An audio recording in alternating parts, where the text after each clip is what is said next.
గత కొద్దిగా విశేష ధర్మాల గురించి ప్రతిరోజు కూడా తెలుసుకుంటున్నామని చెప్పవచ్చు. ఎందుకు ఈ అంశాలు నేను గత కొద్ది రోజులుగా ఇన్ని రోజులుగా ఈ కార్యక్రమం వివరిస్తున్నానంటే, ఇది జ్యోతిష్శాస్త్రానికి సంబంధం లేకపోయినప్పటికీ కూడా కొంతమంది జాతక చక్రాలను పరిశీలిస్తే నిజంగా కూడా వారి జాతకంలో ఎన్నో అద్భుత యోగాలు ఉంటాయని చెప్పవచ్చు. అంటే జ్యోతిష్శాస్త్రంలో పంచమహాపురుష యోగాలు అని చెప్పి అంటుంటాం. అటువంటి యోగాలు ఉన్నవారు కూడా, అంటే పంచమహాపురుష యోగాలు అంటే 5 రకాల యోగాలు ఉంటాయి.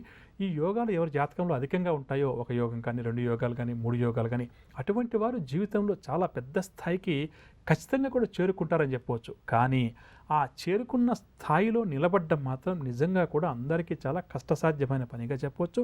అందున కలియుగంలో మాత్రం అంత సులువైన పని కాదని చెప్పవచ్చు. ఎందుకంటే 4 మెట్లెక్కి నిచ్చిన పైకి చేరుకున్నామంటే మనల్ని ఎవడోడు కింద కాళ్ళు బట్టి ఏదో ఒక రూపంగా లాగే ప్రయత్నం చేశారు. అది ఏ రూపం అని చెప్పడం నిజంగా కూడా ఎవరికి కూడా వీలు కాదని చెప్పవచ్చు.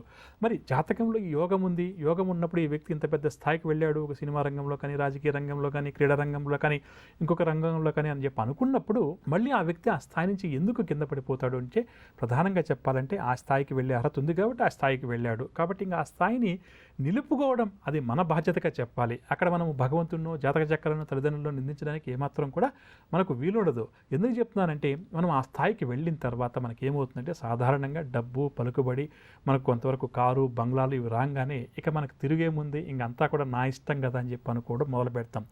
ఏ వృత్తి అయితే మనల్ని ఆ స్థాయికి తీసుకెళ్ళిందో దాని పట్ల నిర్లక్ష్య భావంతో మనం వ్యవహరించడం మొదలు పెడతాం. అటువంటి వారి కోసం మన మహర్షులు ఏం చేశారంటే, కొన్ని ధర్మాలు మనం ఏవైతే ప్రతి నిత్యం ఆచరించాలో వాటిని అందించారు. సామాన్య ధర్మాలుగా కొన్ని, విశేష ధర్మాలుగా కొన్నిగా చెప్పవచ్చు. అందులో విశేష ధర్మాలు బాగా ప్రాధాన్యత ఎక్కువగా ఉంటాయి కాబట్టి వాటి గురించి నేను ప్రతిరోజు కూడా వివరిస్తాను. అందులో ఈరోజు ఏంటంటే కోపం. ఇదేంటండి, కోపం గురించి కూడా విశేష ధర్మాల్లో చెప్పారంటే ఖచ్చితంగా కూడా చెప్పారని చెప్పవచ్చు. అంటే ఏంటంటే, ఒక్క మాట చెప్పంటే, తన కోపమే తన శత్రువు అని చెప్పి పెద్దలు ఒక సామెత రూపంలో మనకు అందజేశారు. దీన్ని ప్రతిరోజు ప్రతి వ్యక్తి నిద్రలేచి కనీసం ఒక 100 సార్లు ఒక మంత్రాన్ని పఠించినట్టుగా పఠించాలి. ఎందుకంటే నా దగ్గర ఎంత గొప్ప విద్వత్తుంది, నేను నా సబ్జెక్ట్లో ఎంత గొప్ప మాస్టర్ని, నాకు తెలియదంటూ ఏమీ లేదని చెప్పి అనుకోవచ్చు. ఆ స్థాయి కూడా అతనికి ఉండవచ్చు. కానీ ఆ వ్యక్తికి కోపం ఎప్పుడైతే ప్రారంభమవుతుందో, కోపం రావడం ఎప్పుడైతే అతనికి అధికంగా జరుగుతుంటుందో అప్పుడు ఏమవుతుందంటే, మొట్టమొదటిగా కోపం వచ్చినప్పుడు ఏంటంటే మనకు రక్త ప్రసరణ అధికమవుతుంది. ఈ విషయం మనకి తెలిసిన విషయమే, సైంటిఫిక్గా మనం మాట్లాడుకోవాలంటే కూడా. అప్పుడు ఏమవుతుందంటే అనారోగ్య సమస్యలు మనకు ఒకదాని తర్వాత ఒకటి ప్రారంభమవుతాయని చెప్పొచ్చు.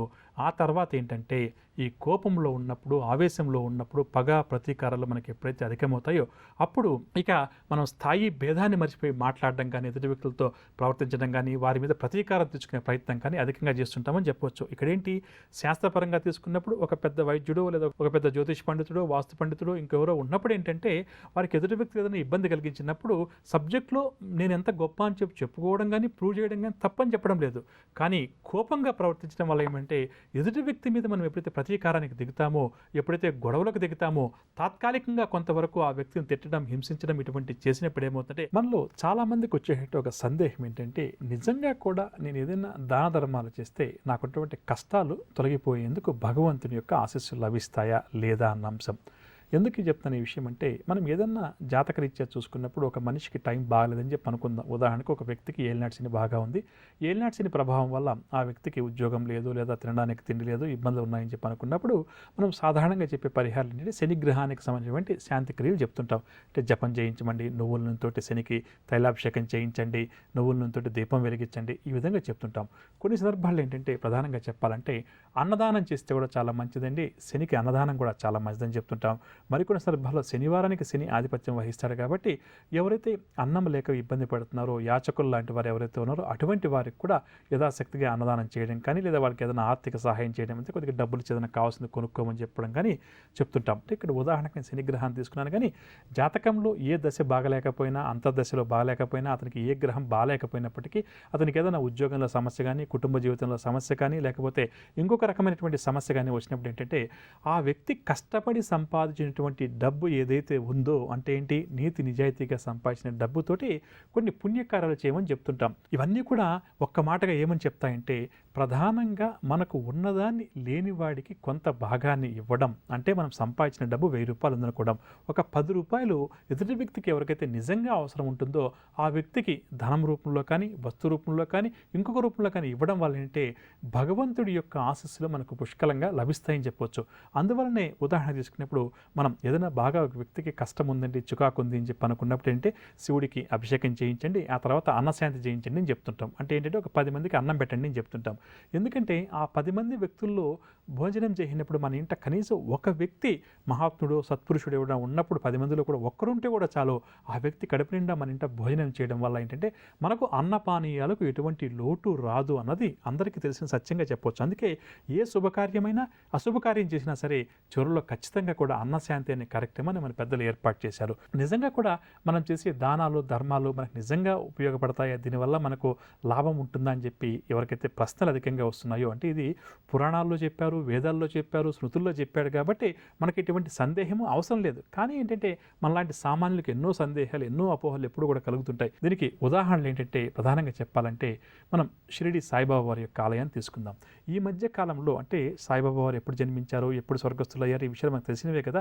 మరి ఒకప్పుడు సాయిబాబా వారిని మనం పరిశీలన చేస్తే ఆయన ప్రతిరోజు కూడా భిక్షాటన చేసి తనకు లభించినటువంటి ఆహారం ఏదైతే ఉందో దాన్ని తీసుకుని వచ్చి మొట్టమొదటిగా ఏం చేసేవారంటే 10 మందికి పెట్టేవారు. అక్కడ ఎవరికైతే ఆకలిగా ఉందో, అది మనుషులు కావచ్చు, కుక్కలు కావచ్చు, పశువులు కావచ్చు, ఏదైనా కూడా కావచ్చు, మొట్టమొదటిగా వారి ఆకలిని తీర్చి ఆ తర్వాత మిగిలింది ఏమన్నా ఉంటే బాబా వారు ఆహారం తీసుకునేవారు. ఈ విధంగా చేయడం వల్ల అంటే మనం సంపాదించినటువంటి సంపాదన ఏదైతే ఉందో ఆ సంపాదనలో కొంత మొత్తాన్ని కానీ మనం ఎప్పుడైతే దాన ధర్మాలు చేయడం ప్రారంభమవుతుందో అది ఏమవుతుందంటే రోజు రోజుకి కూడా భగవంతుడి యొక్క అనుగ్రహం లభించడం వల్ల మనకు మరింత లాభాలు చేకూరుతాయని చెప్పవచ్చు. అంటే ఉదాహరణకు షిరిడి ఆలయం చూసుకుందాం.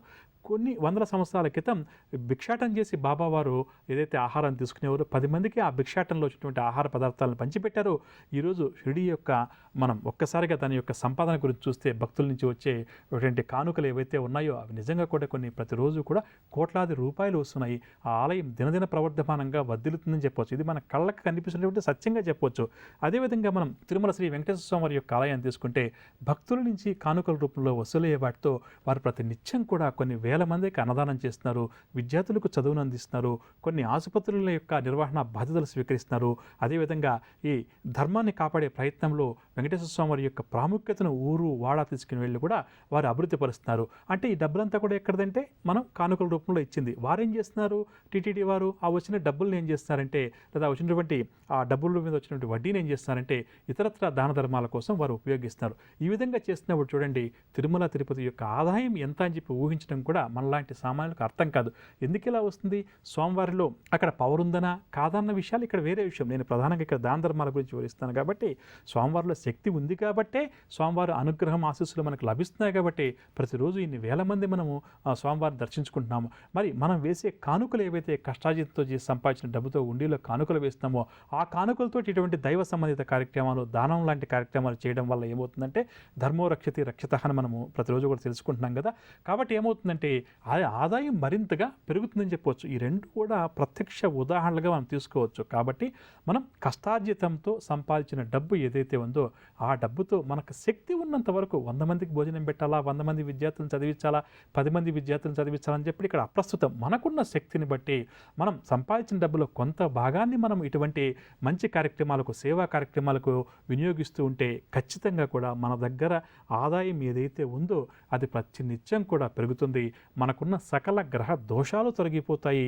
జీవితంలో మనం ఈరోజు 10 మందికి అన్నదానం చేస్తే భగవంతుడు మనకి 100 మందికి అన్నదానం చేసే శక్తిని ఇస్తాడు. కాబట్టి మన ప్రేక్షకులు వీలున్నంత వరకు ధర్మో రక్షతి రక్షితః అన్న అంశాన్ని గుర్తుంచుకొని యథాశక్తిగా దాన ధర్మాలు చేస్తూ ఉంటే మాత్రం వారికి వంశాభివృద్ధి, కుటుంబాభివృద్ధి అన్ని రకాలుగా కూడా ఉన్నటువంటి గ్రహ దోషాలు తొలగిపోతాయని ఒక్క మాటలో చివరిగా చెప్పవచ్చు. ఇప్పుడు మనం శుభకరం అన్న అంశంలో భాగంగా రుణ బాధలు అధికంగా ఉన్నవారు పాటించాల్సినటువంటి జాగ్రత్త గురించి పరిశీలించేద్దాం. నవగ్రహ సంచారాన్ని అనుసరించి ద్వాదశ రాశుల వారికి రేపు గ్రహస్థితి ఏ విధంగా ఉంటుంది, ఎటువంటి పరిహారాలు ద్వాదశ రాశుల వారు పాటించాలి, ఎటువంటి విషయాల్లో జాగ్రత్త వహించాలి అన్న అంశం, అదేవిధంగా రేపు ఎవరైతే ముఖ్యమైన వ్యవహారాలు ప్రారంభం చేయాలి లేదా కీలక నిర్ణయాలు తీసుకోవాలని చెప్పి అనుకుంటున్నారో వారు ఏ భగవంతుని పూజిస్తే వారి విజయావకాశాలు మెరుగుపడుతుంది అన్న అంశం, దాంతోపాటుగా జ్యోతిష శాస్త్రరీత్యా మేషరాశి వారి యొక్క వ్యక్తిత్వం ఏ విధంగా ఉంటుంది, జీవితంలో వారు మంచి స్థాయికి ఎదగడానికి ఎటువంటి జాగ్రత్తలు పాటించాలి అన్న అంశాలు.